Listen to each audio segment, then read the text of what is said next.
Tugiye kurabira hamwe imbere ya vyose reka tubanze twisunge ijambo ry'Imana kuko Imana ibiri ngaha mu isi nkuko Zaburi 42 ngo ibiri mu isi ni yuzuye ko vyose ni ivy'uhoraho. Nico gitegwa Spirulina kiri mu vyo uhoraho yaremeye umuntu kugira ngo bimugirire neza, bimugirire akamaro. Reka rero imbere ya vyose tubanze turabe igitabo ca Bibiliya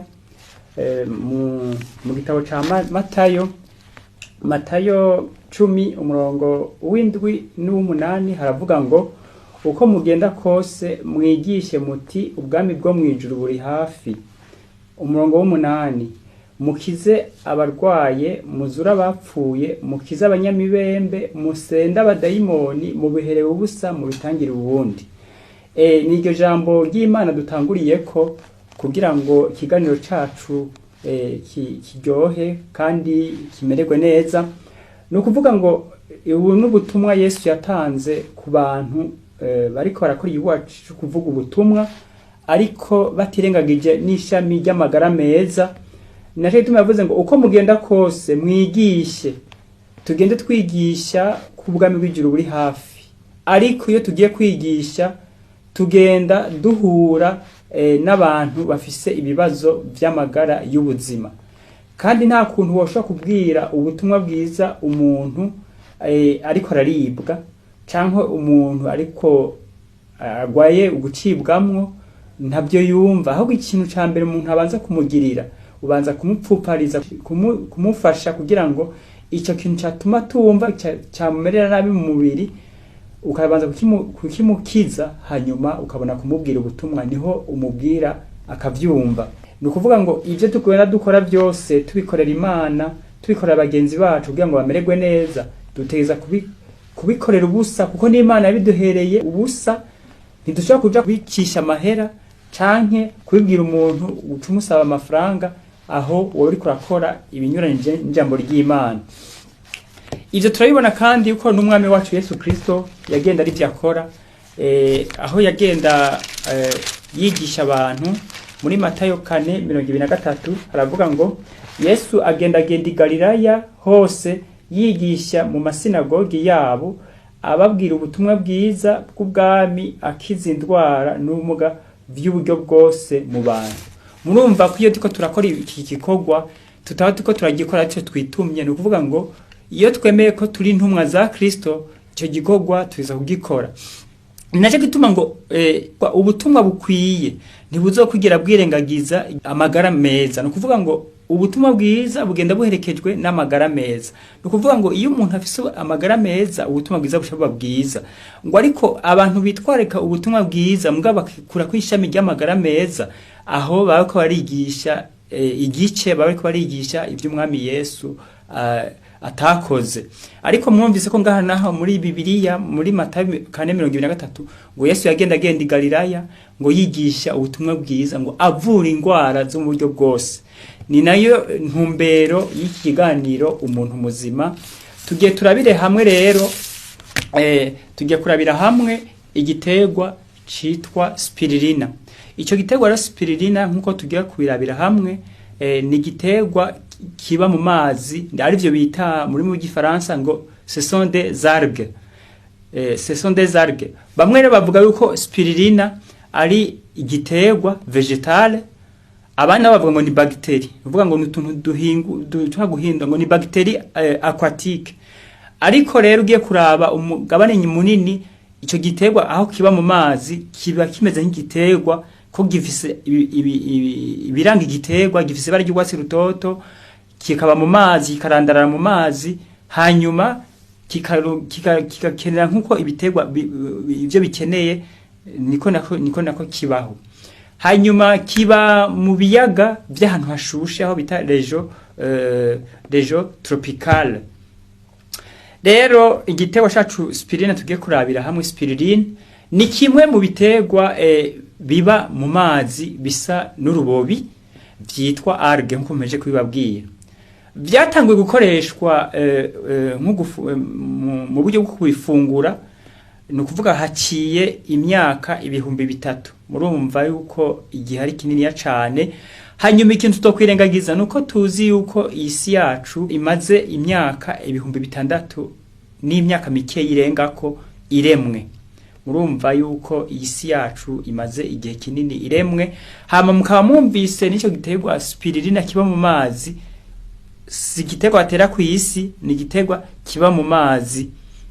Nkuko tuza kubirabira hamwe ukungene bagitegura n'ukungene bagitera, turaza kubirabira hamwe.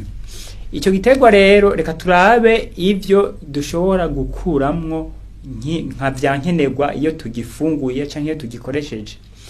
Rero ico giterwa cyitwa spirulina duheje kubona nkuko muza kukibona ngaho ku mafoto, ico giterwa nkuko muza kukibona ku mafoto. Iki giterwa rero gifise indema mubiri nyinshi, no kuvuga ngo nkiyo umuntu afise amagara mijana, iyo umuntu afise amagara mijana no kuvuga ngo abafisemwo indema mubiri kuva kuri 55 kwijana gushika kuri 70 kwijana. Murumva yuko indema mubiri zirimwo ari nyinshi.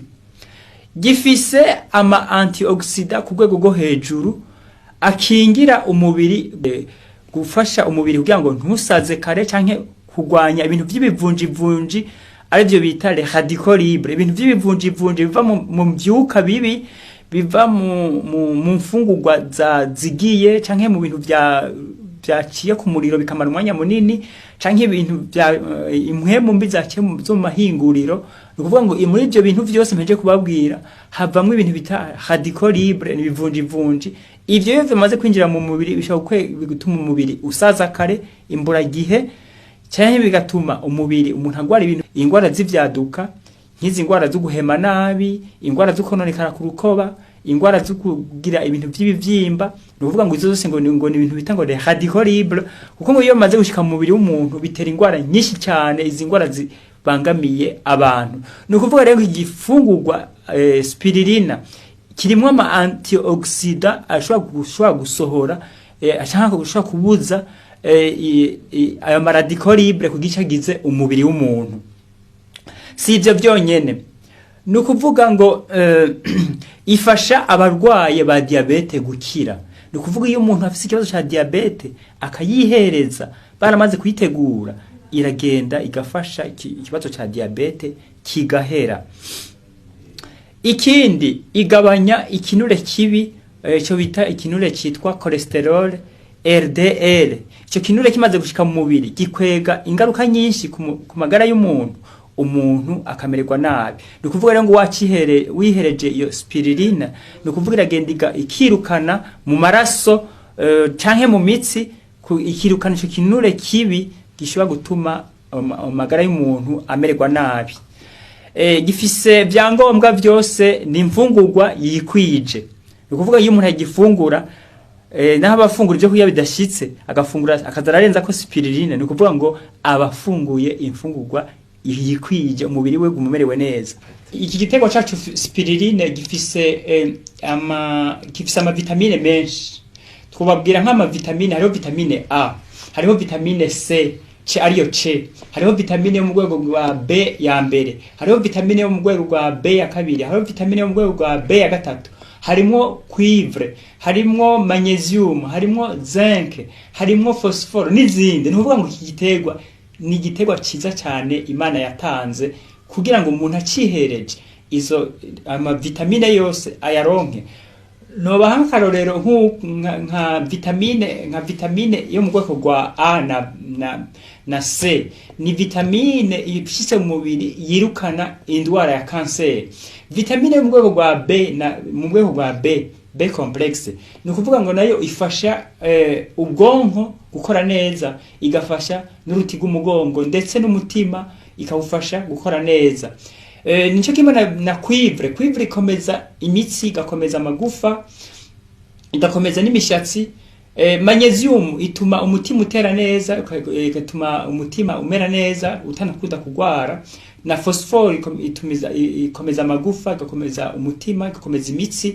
No kuvuga ngo iyo umuntu yihereje spirulina aba yihereje byangombwa.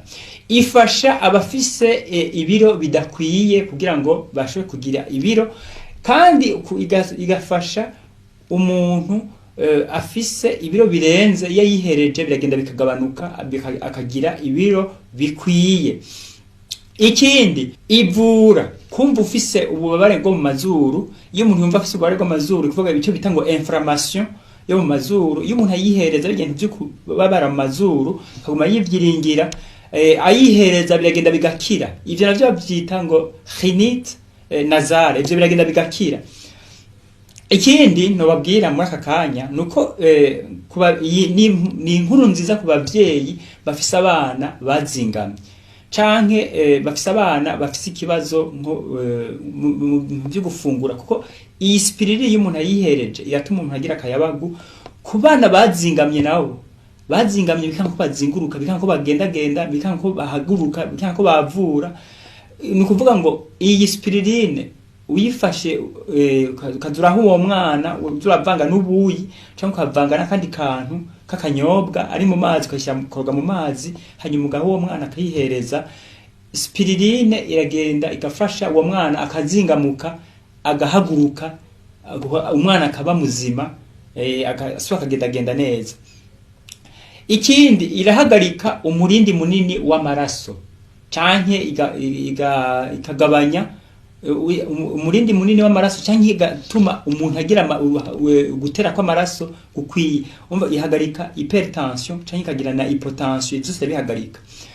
Rero ikindi ni ingaburo ikwiye ku bantu barwaye, abantu barwaye ni byiza ko umuntu azarabahereza, kandi ni ingaburo nziza ku bantu bakirutse, ku bantu bakirutse abo bita abaconvalescent, kandi ni ingaburo nziza ku bantu bafungura ibidakwiye canke bidafise byankenegwa mu bihugu byose byo kwisi. Ni kuvuga nk'ahantu hateye amapfa, hateye nk'inzara, ikintu kiramira bwa mbere abantu nuko umuntu aho kubazanira ibifungurwa mpambona ahantu henshi hateye nk'inzara, abantu babazanira ibitete by'ibigori n'ibiharage n'amavuta. Ni kuvuga ngo nk'ikintu ca mbere umuntu yo kwihuta kugira nuko babanza kubaha agafuka spirulina, bakabanza bakakihereza kuko gatuma barabuka. Si byo nyene, irimwo ibyo bita amakarotenoide menshi cyane. Ivyo navyo bifise akamaro ko gutuma umubiri umera neza, imitsi imera neza, urukuba ruba rwiza ruziga, bigatuma kandi rumera n'imishatsi yahagarara neza, imitsi imera neza. Ni kuvuga ngo amakarotenoide arimwo ni menshi. Ikindi isa n'urwatsi rutoto spirulina, ivyo rwatsi rutoto niko bita chlorophylle. Ni kuvuga ngo iyo ivanganije n'ibintu byo byose yifise nka spirulina yifise mu buyi ukakoroga, ubuyi buca buhinduka bugasa n'urwatsi rutoto. Kandi n'umuntu yayihereje iyo agiye kwituma yituma ibintu bisa n'urwatsi rutoto. Ni kuvuga ngo ifise ubushobozi bwo guhindura ikintu cyose uyivanze nayo. Irimwo ubutare canke ibico bita fer, irimwo n'ibyo bita acide amine essentielle, ifise ibinure vyiza. Iyo umuntu ayihereje yoyo ifise ibinure vyiza bita cholesterol HDL. Ndasubiramwo, ifise ibinure vyiza byo bita cholesterol HDL. Ifise n'isukari nziza. Yo nyene yifunguye uriko urayifungura nawe wishira mu buyi ugakoroga, ntibikenewe ko umuntu ariko ashira mu yindi sukari imvaruganda. Iyo no kuvuga ngo usanga ubuyi busosa kuko iyo nye irifitiye isukari nziza. Ni imfungwa nziza ku bavyeyi bibungenze kandi canke ku bavyeyi bonsa. No kuvuga ngo iyo uyihereje wibungenze ituma umwana amererwa neza mu nda kandi akazovuka ameze neza. Niyo wonsa urumva ko umwana iyo ariko aronka amaberebere spirulina arayironkamwe. Ko bamenyesha muri kano kanya yuko igihe abanyaburaya bashitse muri Amerika, abatemberezi bagiye bita ba explorateur bagiye gutembera muri Amerika, bagishika muri Amerika babonye abantu b'abahindi bo mu bwoko bw'aba Aztecs. Abo rero baba muri Amerika yo hagati.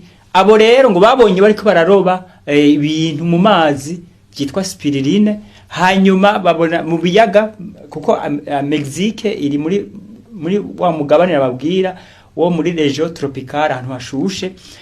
Rero ngo bariko barayiroba mu kiyaga kinini cyitwa Texcoco.